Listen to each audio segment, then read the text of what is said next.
Welcome to the People's Revolution podcast. This is a space where we share stories from activists around the world. We hope that these stories inspire you to act locally as we share globally. I don't have a problem with you. Generation, look around, there's nothing left to do. Liberation, take one final step and then you'll see the complication. System don't belong to you or me. Welcome to the People's Revolution podcast. We're going to start with a land acknowledgement. I would like to recognize that we are on stolen land, previously and rightfully the home of the Blackfoot Nations, now home of Treaty 7. This land is the traditional territories of the Blackfoot Nations, where the Siksikaitsitsipi lived and practiced their oral traditions as far back as existence goes. These nations are Siksika, Kainai, and Piikani. Treaty 7 was signed on September 22, 1877 in a brutally unethical way. Treaty 7 included the Tsuut'ina Nation, Stoney Nakoda Nations, and Métis Nations Region 3. So, this space should be rightfully called, and is rightfully called, Mohkinstsis. Today, we have Zoe Lambert, owner of Abscission Wellness. Abscission Wellness creates children's activity and wellness books, and 10% of her profits go to the Fields of Wheels charity. Zoe has a background in psychology and addiction and is an advocate for mental health, mindset, harm reduction, and community. Thank you for being on the show. Thank you for having me. I'm so excited. Me too. I want to hear your story. What brought you to the activism that you have today? I think I can start off with talking about my childhood. I was a mentally ill child. I think I had my first panic attack when I was 8 years old.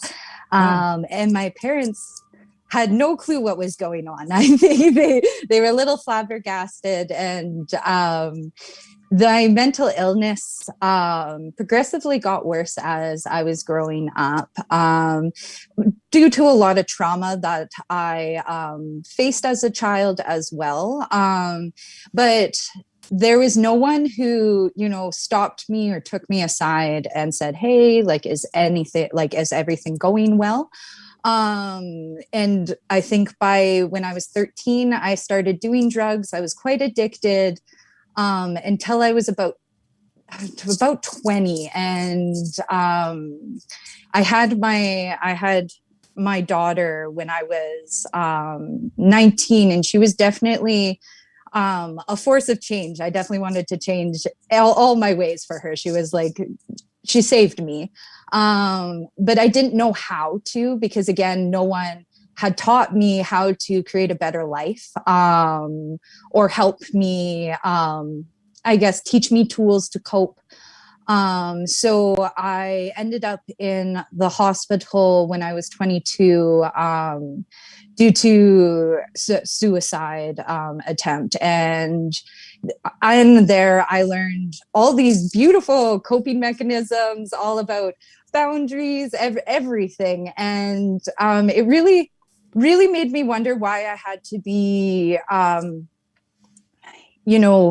almost killing myself before I learned these life lessons, which started my advocacy for mental health and harm reduction, and making services way more accessible, because even during my work life, I have run into the same problem that we are always helping people after the trauma, after the addiction, and such. And I've always wondered why there isn't preventative things in place to stop us from even getting there. Yeah. So you saw what was necessary and you went for it, and you're still going for it. And yes, it's so important what you're saying. If we learned the skills that you bring to children, which I'm very excited about in Abscission Wellness, if we learned how our minds worked when we were kids, we wouldn't have, in my opinion, we wouldn't suffer as much as we do as adults. And And I've been so excited to have this conversation with you since we met, and since looking at your books. Can you tell me a little bit more about Abscission Wellness? What does the name mean? So the name means, so abscission is the natural process in which plants shed their leaves, their flowers. And I thought it was just a good metaphor, just for people who are shedding parts that no longer serve them, right? Because we tend to carry a lot of things with us that no longer serve us. And, you know, it's abscission usually happens in the fall or the autumn. And my daughter's name is Autumn, and she's the reason I'm here, honestly, that I'm still here, that I'm happy, I'm content with life. So I really wanted to dedicate all of it to her, because without her, it wouldn't exist. That's beautiful. And so your books with Abscission Wellness donate 10% to the Feel of Wheels charity. What is the Feel of Wheels charity? So the Fields of Wheels charity is something that, you know, I've just thought up one day, because part of my recovery is bicycling and just exercise in general. And, you know, it gives me a free form of transportation, especially in this pandemic. And I thought, you know, there's a lot of people that can't afford bikes, which is really sad, especially since Calgary is beautiful and you can get to these most beautiful places just via our bike pass. So I wanted to start a charity where I raised money, either through pledges or direct donations, or through donations of used bikes where I refurbish them in my basement. I have a lot of bikes in my basement right now. And then I have a nomination system, because I really wanted it to be a community type of thing where people in the community nominate people who are going through a rough time right now. And I really want to focus on people who either are experiencing adversity or have gone through adversity. And, you know, give them a free bike, right? So they can have free recreation, free transportation around the city, because I think just small things like that can really have a ripple effect.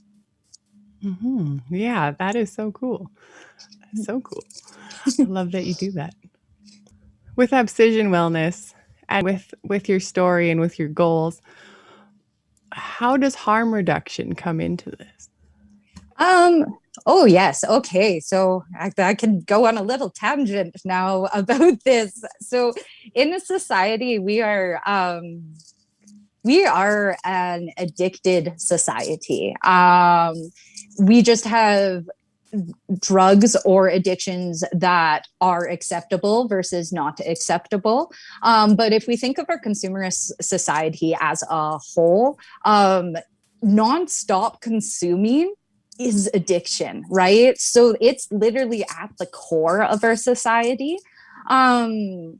So harm reduction is the way I see it. So why we have addictive tendencies is because we go through trauma, and that ongoing trauma, and trauma we always save for like war veterans or domestic abuse. That's not it. It's any ongoing stress that you feel like you don't have control over. And I think people experience that often, especially in today's society, right? There's a lot of things such as, you know, systemic racism, poverty. There's tons of large social issues that are out of our control and are traumatizing us.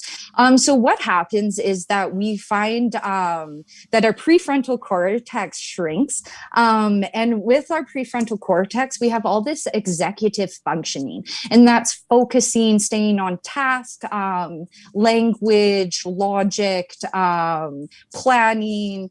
And with that shrinkage, then we have high risk behavior, very impulsive behavior. And what harm reduction does is it essentially gives people a place where they can feel safe and protected by their community, which in turn starts neurogenesis in that prefrontal cortex. So especially when we're talking about people who have I guess, bad addictions, right? They are destroying themselves and their bodies through their addiction. And just leaving them to have the moral decision to get better is not scientifically based. We need to have supports for them at any stage of their addiction. And again, like, we shouldn't be like, trauma is very shameful. Like, Teal Swan says that the biggest thing about getting over trauma is not forgiving what happened, it's forgiving the person that you became after it. And if we are shaming people about who they are, we are literally just perpetuating that trauma. So we need to change the narrative there. And especially since addiction is so common, again, there is just what is perceived to be good versus bad addiction, but all of it's not good. Yeah. So what I'm kind of hearing is that, like, perceptions within society and within specific people are, for lack of a better word, is what are fucking with us. And Yes. what we have to do is reflect internally with the different skills that come with reflecting with mindset and mental health, and to find that space of giving a shit for other people and understanding other people.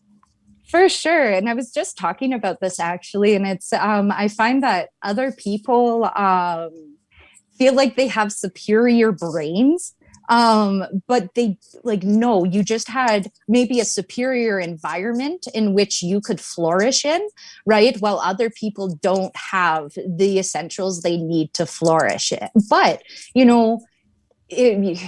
when you're working in the social services, you really see it that it takes one bad day, just one bad day, and everything can collapse, right? It's not bad people whatsoever. It's just horrible things that happen that were out of their control, and they did not have the support they needed to process and heal from it.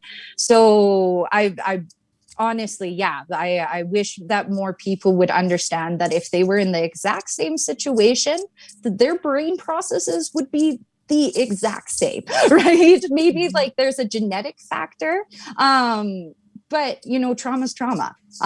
We all are affected from it. Maybe some of us have maybe this small genetic factor that we can be more resilient, but not many people, right? Yeah. And so judging people for their circumstances based on the outcome isn't really helpful, effective, or good. Yeah, definitely. Right. I hear you. And so how can people use mindset skills to navigate this? That's a big one. Okay, so let me think of the levels that we can go into. So I think the first one is filtering our thoughts, right? Because we have tons of thoughts. Our brain is like a TV. That's what I explained in our book. It just kind of chatters on and on and on. And it never stops. What book are you talking about? What book is this? The Thinking About Thoughts book that I had.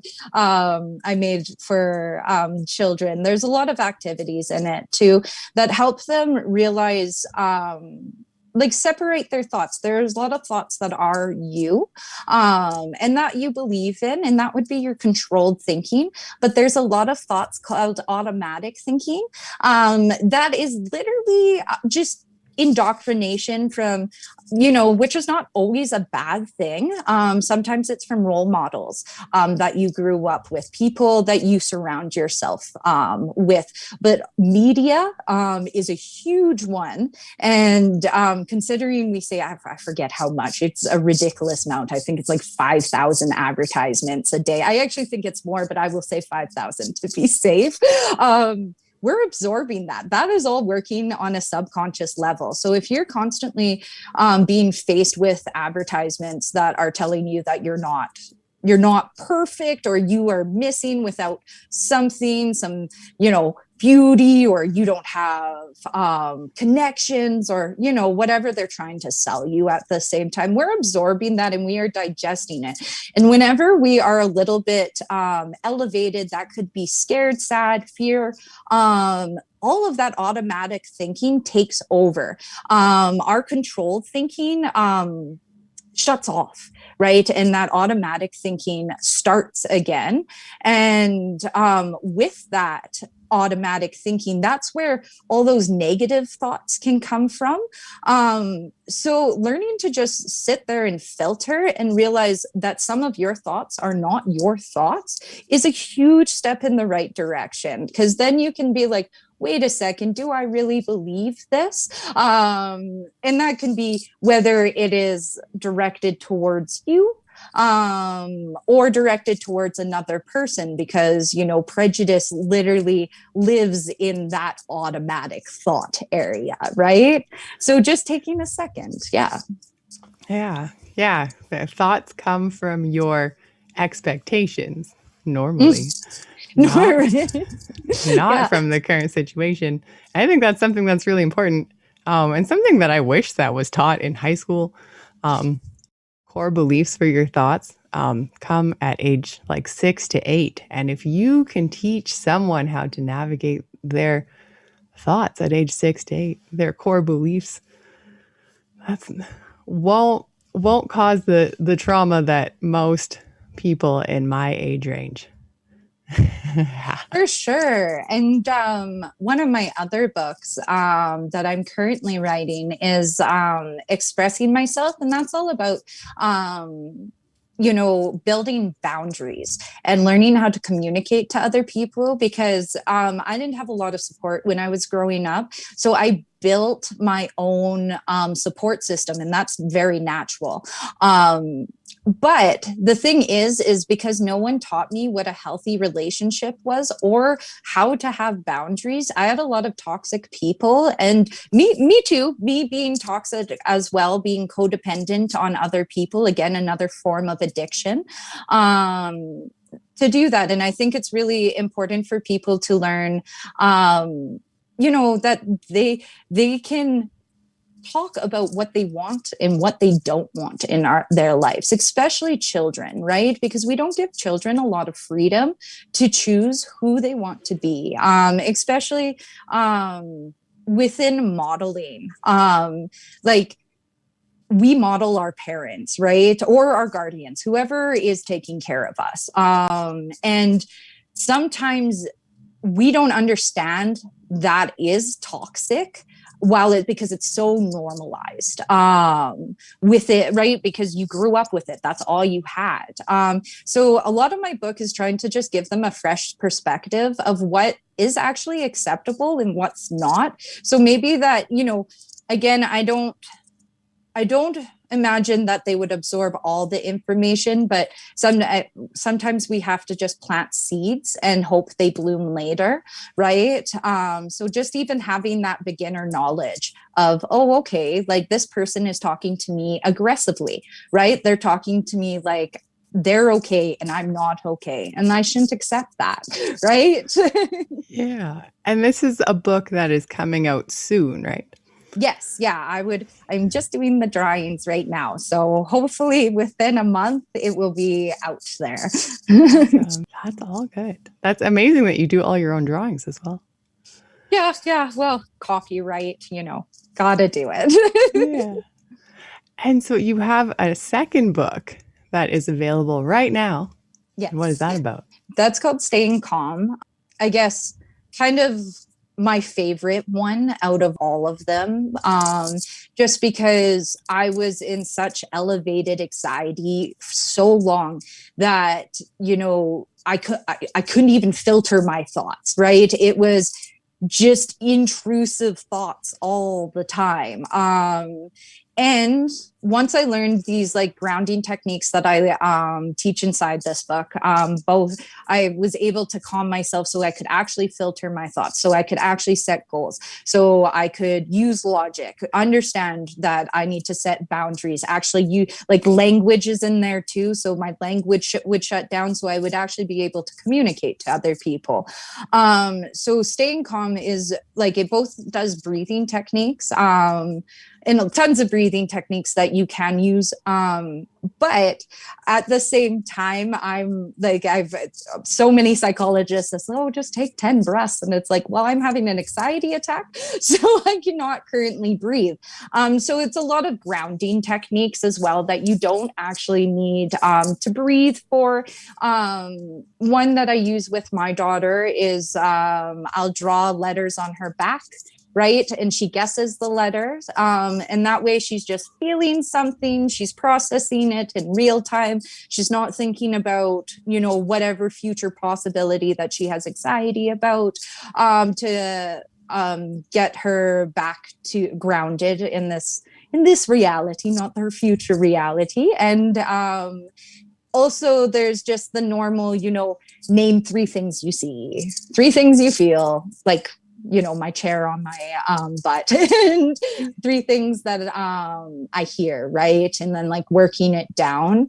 That was a huge one that has helped me multiple times. But just being mindful and present. Yeah. Yeah. And those are so important when it comes to mental health and mindfulness. Like, I don't even know how to stress enough, and why I think it's important for this show is because I believe that there is, I almost want to call it like a mental health revolution, evolution. We're coming to a place where I think it's becoming more common knowledge that we're not driven by our thoughts and emotions. And this gives us a chance to change the narrative. Yes. Like you were saying, like people really identify with their thoughts and with their emotions instead of realizing it's like a cognitive function.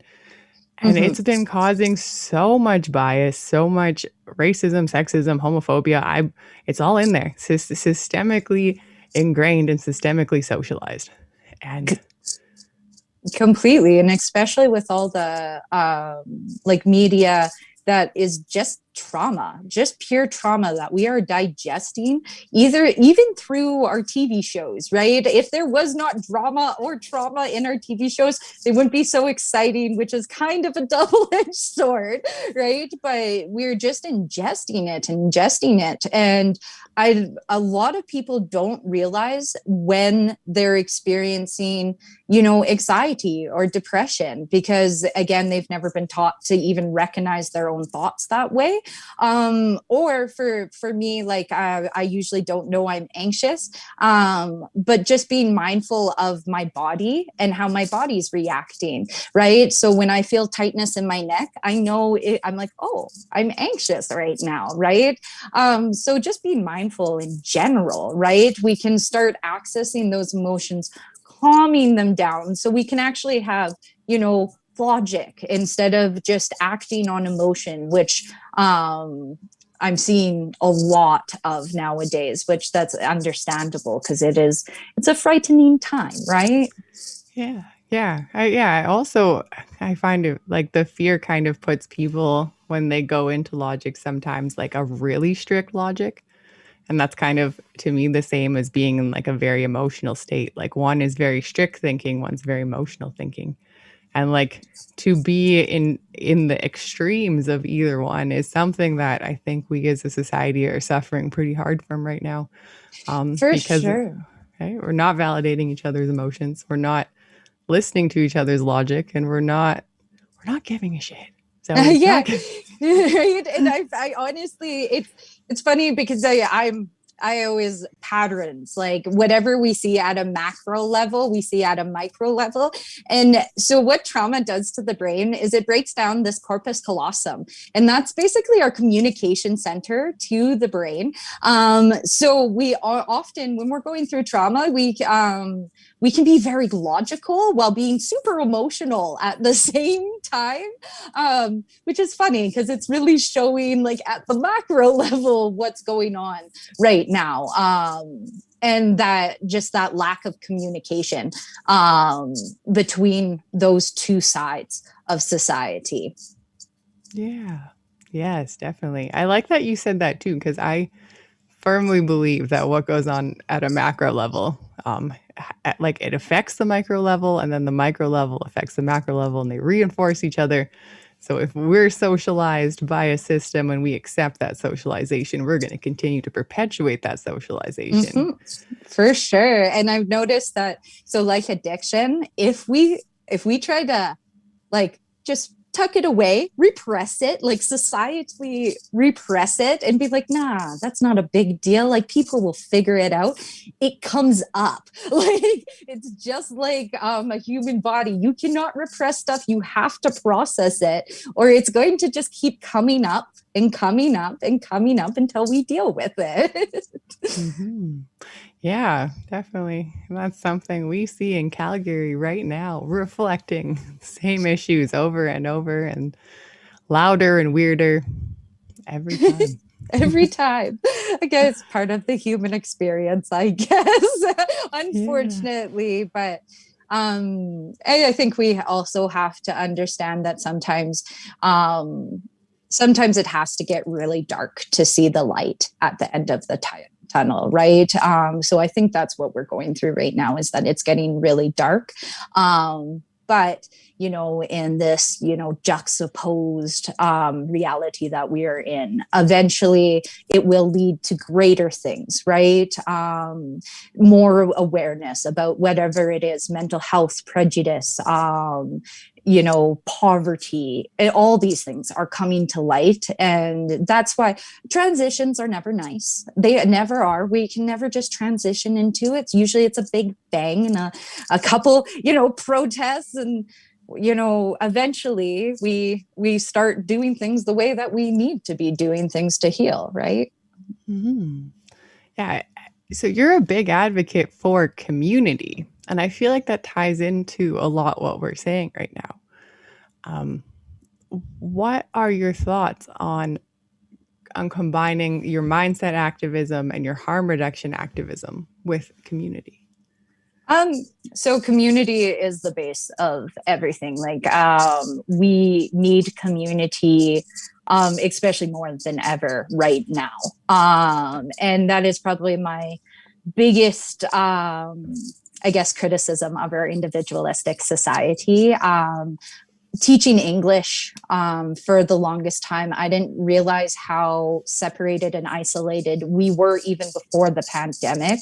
But other cultures have showed me that, you know, like it does take a village to even raise yourself, including a child, right? Like there are so many connections that are absolutely integral. And you know, again, if we go through trauma, some people can go through trauma, ridiculous amounts of trauma, and not be affected. And that's usually because they have social support cushioning it. And what actually happens is, so again, I was talking about the prefrontal cortex and how it's damaged, but community heals that. So it is literally a cushion against trauma. Any bad side effects, positive relationships will regrow those synapses. But on an evolution based as well, so we have three parts of our brain. We have the reptilian brain, that's just, you know, pure survival, you know, flight or fight, eat, sex. There's the mammalian brain, and that's when we started, like, I guess, going into packs, right? As most gorillas or other mammals are usually found in packs. And then we have this lovely neocortex. Then that's all our logic and what actually makes us human. And there is social brain hypothesis, which is the ongoing theory of evolution. And it just states that because we started to create more complex relationships with each other, that's why our brains had to grow to accommodate all these new relationships that we were creating with each other. So if we are isolating and not helping each other out, we are literally going against evolution, and we're not using that part of the brain as much, which causes it to shrink eventually. And we can see that with the prefrontal cortex in the isolation that people with addiction go through. Interesting. And so, again, tying community back to harm reduction, it sounds like community-based supports would actually be helpful to mental health. Oh, yes, right. And, again, addiction and mental health are what our problem right now is that we always box things in separately and don't realize that in reality, we're not in boxes. Everything overlaps at once. And the big thing with, I guess, regrowing that part of the brain. So we have intrusive thoughts. Like when we think of OCD, obsessive compulsive disorder, it's intrusive thoughts, and then they have a compulsion to stop those thoughts. Addiction reacts very similar to that, is that it's intrusive thoughts, and then we have a compulsion, right? So then if we're healing again, all of that nice brain, that prefrontal cortex, that hippocampus, that corpus callosum, not mainly through community, the prefrontal cortex is community. The hippocampus is a lot to do with, learning new stuff in life. The corpus callosum is actually music, can really help. Playing an instrument will regrow that slowly but surely. Just having community not only will help the addiction, but it will help the mental health, because the two are not separate. They're together, right? They're anxiety, shame-based, or trauma-based responses. Yeah. And those are big feelings for our society. Like like you're saying, like we don't have community. We don't have those kind of connections or supports that would give us the space to not have those shame, guilt feelings like really, really, really into us. Like the validation that we receive, I would venture to say, for most people has not done them well in our generation. But it is something that's changeable, and it is something that's yes. fixed. And I think it is fixable. I think what maybe has happened, just like viewing this pandemic and how, stressful it was and is currently, looking at our grandparents, they went through 2 world wars, a depression, and a pandemic. It was literally tragedy after tragedy. And I can think it's understandable that they had to suck it up. Right. And that's kind of the mentality that we have still about mental health, is just suck it up. There are people going through worse, which is true. Right. But that doesn't devalidate every individual experience that has ever happened in the realm of mental health. And I think that's what our parents were really taught, is just, like life is hard, and it is. And, again, just keep going through it, because that was the only option that they had. But now that we have, maybe there's still a lot of fluctuation within our economy, of course, right? But we have a lot of less people, dying of starvation. Our needs are, again, there's still a lot of work to be done, but there is a large amount of the populations that are closed, that are fed.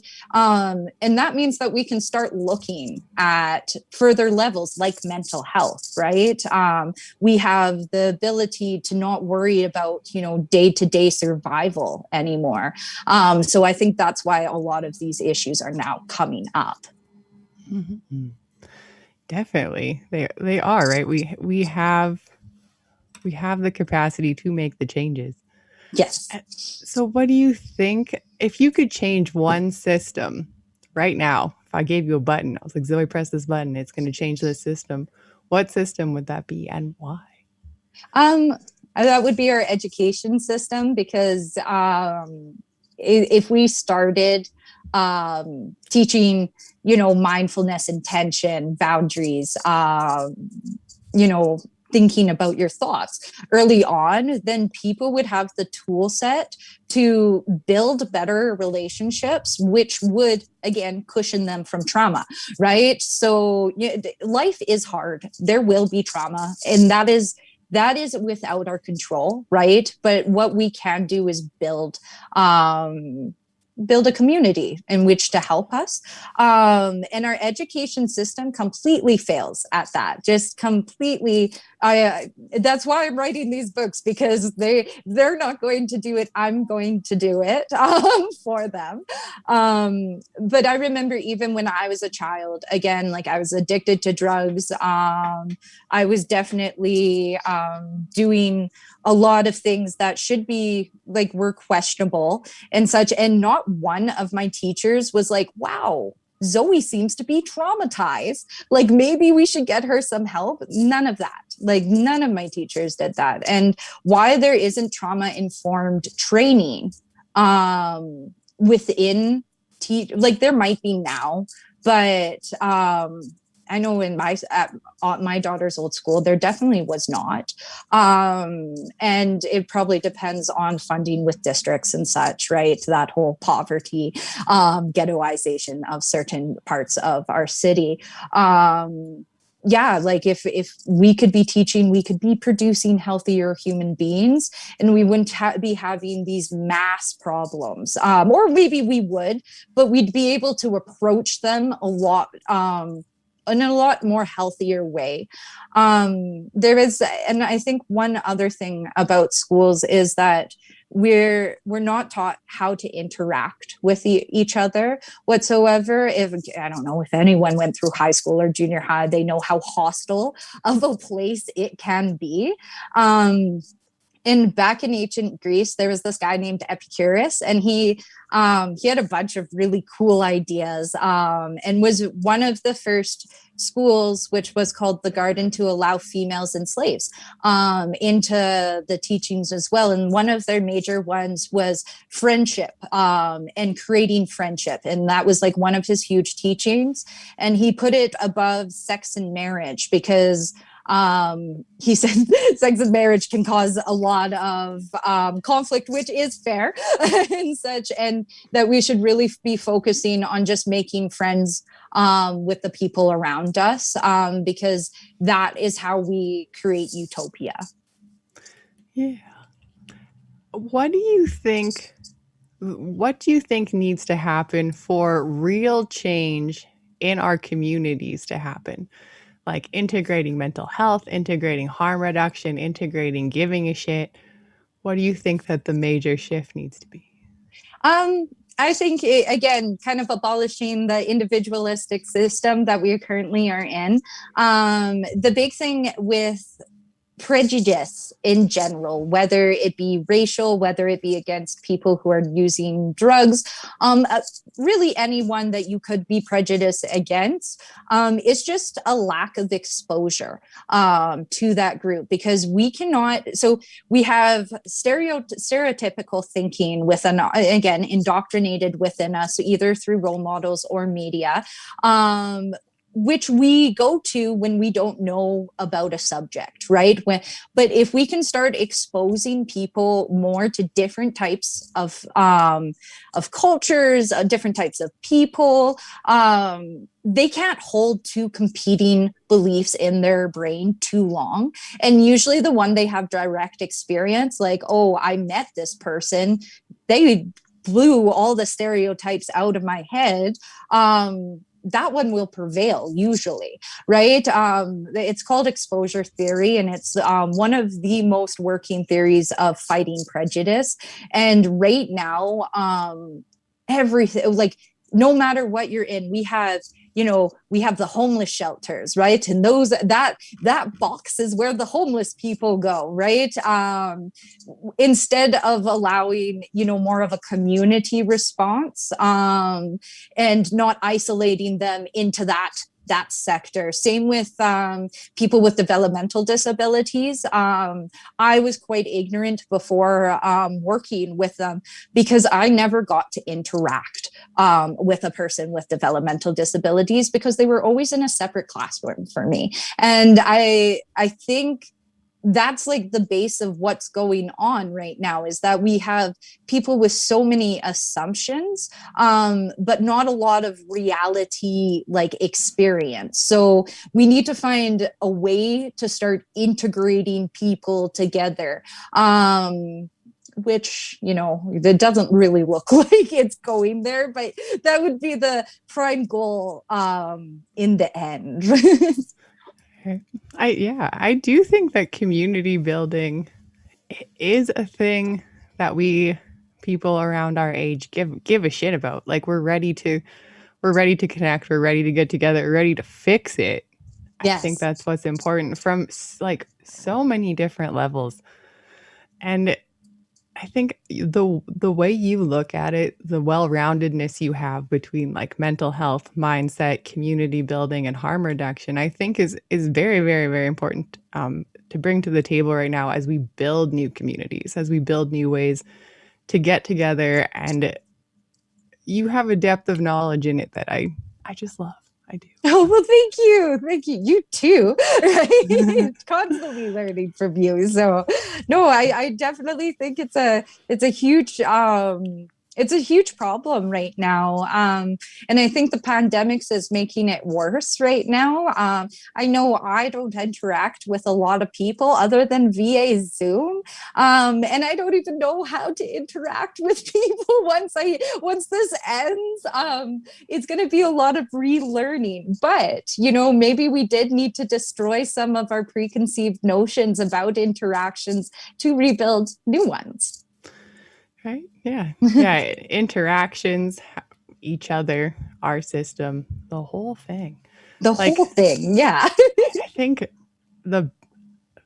I think it's so important, in my opinion, to consider that our entire society, social structures, personal structures, beliefs, expectations, everything is totally malleable, changeable, flexible. Nothing is concrete. Not even the economy. We constructed that cognitively. The whole kit and caboodle, like school systems, social systems, all of it can be reimagined if we knew how. Exactly. And you know what? Earlier I was saying that like no transition is nice. And I think that's why community is, because it will be traumatic. Unfortunately, there is no getting around it. Any huge change like that will be traumatic.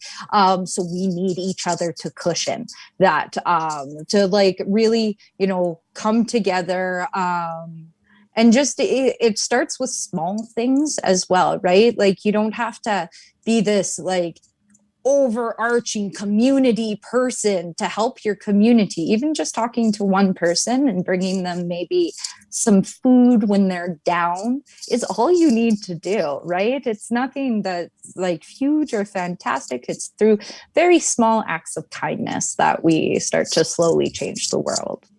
Yeah. Actually giving a shit about each other. Right. I think, that also happens with like neurosis though, is because it's so shame-based. And like most addiction, a lot of mental health is just so shame-based, right? That we almost do the opposite and we blame other people and we push other people away, right? Again, most of the time when we talk to people, we're not really reflecting, if someone makes us angry, it's not usually that person. It's usually something inside us that we have fear around, and we put up protective walls to help us protect ourselves, which is understandable too, but very detrimental in the long run. Yeah, because things like that project out from us. That's how we see the world. It creates, like, we see the world through the lens of those expectations. And it definitely, like, it's just, I wish I wish people listening to this podcast, this is one thing that I've wished forever that people knew. Just an understanding that personal beliefs and personal responsibility are those things. They're not right. They're not societal. They're For just sure. personal. And Comes- so, we are not at fault for our socialization, but we are responsible for it. For sure. And I think also like having like forgiveness within that process is a huge part. Again, Teal Swan was saying that you need to forgive the person that you had to become to cope with the trauma that you went through. And I think that's a huge thing, not only to like learn humility through the art of forgiving yourself, right?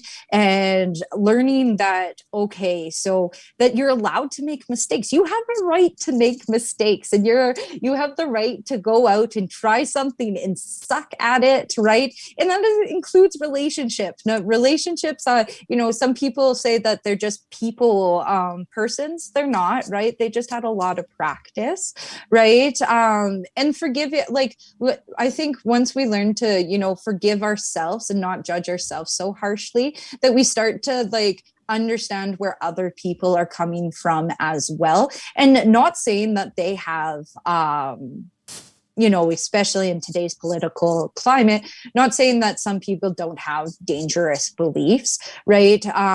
But learning that, anger is a secondary emotion to fear, and that person, it must be very, very scared, right? In trying to protect themselves. And again, there is self-responsibility within their actions. Of course, we all have self-responsibility and consequences. But maybe we can approach the situation a little bit lighter, so people aren't automatically feeling threatened when we're challenging their beliefs, right? And that we're trying to, bring them up to level instead of just assuming that they can never get better, right? I wouldn't be in this type of work if I assumed that no one can get better. I feel everyone has the ability to change. Right, like a shift from call out to call in culture. Exactly, right? And, again, I know like we can have this rhetoric right now, and it's so much harder in person to do that, especially with super volatile people, and especially with very aggressive people that are very stuck in traditional ways and values and such. But I think, like I always like, there's a lot of clients that I've had that have been particularly difficult. And, I always felt like I might have been going in circles with them, but sometimes you realize that you're spiraling upwards and that you never start with scratch with someone, right? All the ideals that you're talking are planting seeds, and they are being absorbed by them. Again, change is usually so minuscule that we cannot see it until after the fact, right? So I always try to take solace in that, even though that I'm maybe planting seeds that I'll never see flourish or blossom, that they might one day in a certain situation, right? So just continuing that dialogue of like a shift in perspective, because that's all it takes. Yeah. And one final question before the final statement. Okay. What gives you the most hope that the shift is happening? The shift in mindset, the shift in perception, the shift in the shit. Well, just the fact that, there's people already talking about it now. Working in the social services, there are so many cool, wonderful, fantastic people. Like, and everyone, like, once you have one person, it ripples out, right? And again, we might not see it immediately shift whatsoever, but, as long as we can just keep having ripple effects, and then the people that are changed by our ripple effects will start rippling effect out of them. Eventually we're going to see a shift in perspective about it. If our government is willing to work with us and be scientifically based, that is a whole nother discussion, but right, because that makes it a little hard with the barriers that they put up. But if we can affect people without our government, right? If they want to do whatever they want to do, they can go ahead. I don't have to follow them, and I can affect my community, whatever they're doing, right? Yeah, we can do community building without being involved in the actual system. Yes, exactly. Definitely. So, Zoe, what is your final statement for the people? So my final statement would be very along those lines, is that we usually have so much trust in our institutions and our organizations to better us, and we almost shift responsibility to them. But I would really urge not to shift that responsibility and to take it on yourself and go out and do what you want to do and see the change, like be the change you want to see in the world, right? Because a lot of these institutions, even though they're built to help, are, there's a lot of barriers with red tape and such, in a very, like, a lot of housing agencies, you're not, like, a lot of them have driving clients, but some of them don't. But like, it's not illegal for me. Well, right now it probably is, but I'm talking about in the near future when the restrictions have eased up a little bit, that, like, if my neighbor needs to get to their Suboxone appointment and I'm worried about them actually making it, I can take them myself, right? And I can give people naloxone. It's free at the pharmacy, so I can, always take one with me. If there's someone that's looking like they might be nodding off, I can always offer it to them. Really just like creating community yourself, right? Because again, we have systems to do it, but those systems are really behind a lot of the time, and they might be giving them basic needs for a lot of it, but not giving them that sense of community. They're still isolated in whatever community they're plopped in, right? And exploring other, like, if you have any prejudice in your mind, go meet a person, right? Go talk to someone, right? It might be scary at first, but again, everything's just practice. I used to have social anxiety. I used to hide in my house most of the time. But you just have to keep pushing yourself to talk to different people. And honestly, you learn so much. The coolest thing about community is because you can't learn anything that you already know. You can never learn from yourself. We only learn off other people. So go out and you figure out the world, like, broaden your reality. Yes. Yeah. Don't wait for funding. Don't wait for permission. Just do it. Just do it. Yes. It's not a service. It's a support. Exactly. Right. And again, there's a lot of things that are red taped with agencies that we can just do out of kindness of our own heart, right? Again, like giving food to people, agencies, like, there's a lot of red tape with health and such, but I can cook my neighbor something. For people who are I call it spaging, but there's another one, spare changing. I always have a bunch of juice boxes and food in my car to give them, right? Just little things like that, right? Yeah. Yeah. Actually giving a shit about your community. Yes. Perfect. Well, Thank you very much for being on the show. I appreciate you so much. I always love talking to you, and thank you. Thank you.